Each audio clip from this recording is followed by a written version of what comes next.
It's Talk Funny, a podcast by Mark Bailey and other comics from all over. We ended up in Japan because we wanted to start the insanity. The Talk Funny podcast from Nagoyaradio.com and Nagoyacomedy. Here's Mark Bailey. Welcome back to another edition of Talk Funny. I'm Mark Bailey. We're here with our guest, Chris. We were talking about medical care, and, you know, the older you get, the more you think about, do I really want to die in a hospital in Japan here? I mean, you know, I had a friend a long time ago. I think I could say his name. I mean, he passed away, but his name is Rick Nakata, a sweet guy, really nice guy. And he was Hawaiian, but Japanese heritage, but he, you know, didn't speak a word of Japanese. I used to work with him, so I called him up about 4 years later. Whatever happened to him? I haven't seen him. So I called up, his wife answered, and I said, so Rick there? No, he's gone. It was like the Goodfellas movies. What do you mean he's gone? You know what I mean. We had a problem. We tried to do we did everything we could. We couldn't, you know, we did everything we could. Nothing we could do about it. He's gone. Him, yeah. You know, and she goes, he's gone. And I said, what happened? Well, he died. I said, what? Why? Detached retina? Yeah. And he went in for surgery, and he died. How do you die from an eye injury? And I guess they punctured his brain or something. Something went wrong. Wow. And he died of a brain aneurysm. Jeez. I said, well, what hospital? Because he used to live near us. He goes, it's the Minato Port Rinko. Crap, that's my hospital. A couple of weeks later, my wife, we had a 1-year-old, our son was 1 at the time, and Japanese wives, you ever seen them where they have the bicycle, and the bicycle is standing, she's got groceries in the basket, and a kid strapped in the back seat. Yeah. Now, what does she take out first? Of course, the groceries, because the eggs might break. Yeah. But, you know, I 1-year-old. Stuff in the freezer, yeah. And so that's what happened. She goes, I can't do everything. So I took the groceries out, and I said, well, where's Matthew then? Where's our son? She goes, well, he's strapped into the bicycle. And I said, so you left him unattended on a bicycle? And she goes, yeah, but I didn't know the bicycle was going to fall, so the bicycle fell. It might have been half a year. It was really young, less than 1-year-old. Well, when you're that young, you don't know to put your hand out when you fall. Oh, yeah. So he just hit his head. Oh, wow. Now he's bleeding out of his ear. I grabbed him, and he's bleeding all over my shirt, and I ran to the, couldn't find my bicycle key, I ran down to the hospital. They don't even know, like, if I've been stabbed, they don't know what the problem is. Yeah. There's blood all over me, and they're like, will you please wait? I'm like, do I look like I can wait? Yeah. And I ran to the emergency area, and I just stormed through, and they're like, well, what you have to do is wait out, and we'll call you. And I said, he can't wait, he's bleeding from his ear, that's not good. Yeah. So they call the doctor, and he goes, what's the problem? And he goes, they bandage him up and everything. They said, now we're going to have to do some tests. He goes, but next time that happens, you're going to have to wait your turn. And I said, do you understand what an emergency is? Yeah, it's the same thing that happened to me 2.5 years ago. My daughters were jumping on the bed, and of course, what happens? They fall off, right?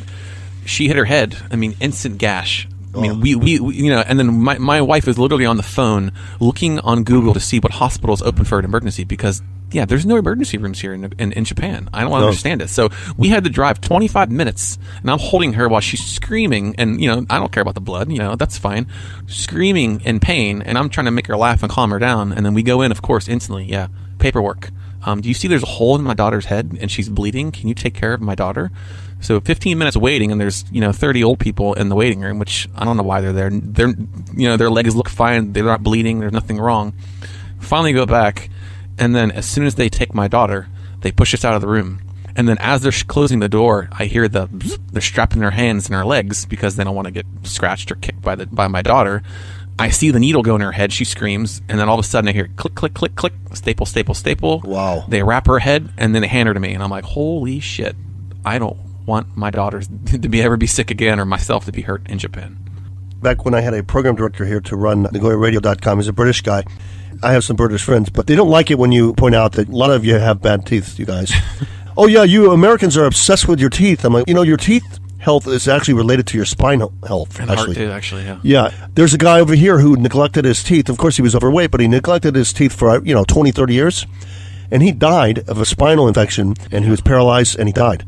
So I said, yeah, as Americans, we're obsessed with our teeth, kind of like, I'm obsessed with my heart because I don't want to have a heart attack. I'm a real maniac about my heart, that way. It's like some superstition. So this British guy who was my program director, he's very, very loyal to me, and he was very fierce, loyal, kind of my Joe Pesci. He was a British version of Joe Pesci. He would do anything to protect me and to protect the company.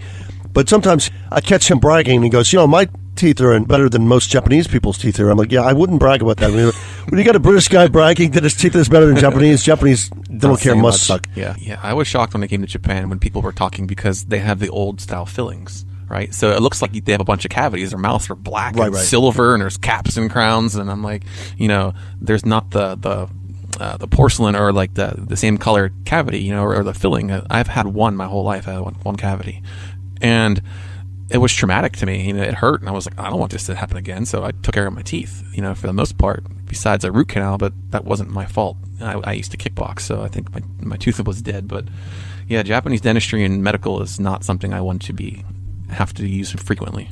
I had to get a root canal here with my wisdom teeth. I had to get them removed. And my wife's attitude was just, it hurts a lot. Just be patient, just gamanshite. The dentist is like, does this hurt? When I press on your dental nerve, it's like electricity, it's like electrocution. Yeah. I go, yeah, that hurts. Yeah.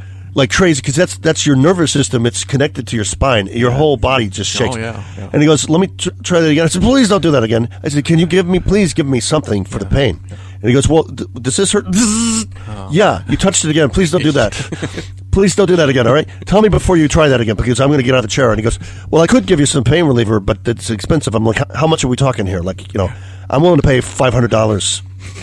just for $500 for a bag or something. Give me something, doctor. So he goes, I don't think insurance will cover it, and it's probably like 10,000 yen. I'm like, give me 2 of them. Yeah, I'll take 2 of them. No problem. And he did it, and then one time have you ever had the camera in your stomach when you have an ulcer? They don't know what it is, but you're bleeding, and they don't know why. So they put you're awake, and they put a endoscope camera, into your, this tube. And it's not exactly homophobic, but that's just your instinct is to not let something go down your throat like that, It's just like you fight it. Your body fights it. And at the doctor at the hospital, they said, we've got to find the bleeding, what's making it bleed. We have to take a picture with this camera. So if you move, you could rupture your stomach. He goes, don't move. I'm like, well, you're putting this down my throat. I'm going to move. It's uncomfortable, My body is saying, get this out of here. And I said, you're going to have to knock me out to do this. And he goes, no, we don't do it. I said, you're going to have to. They were straining my legs.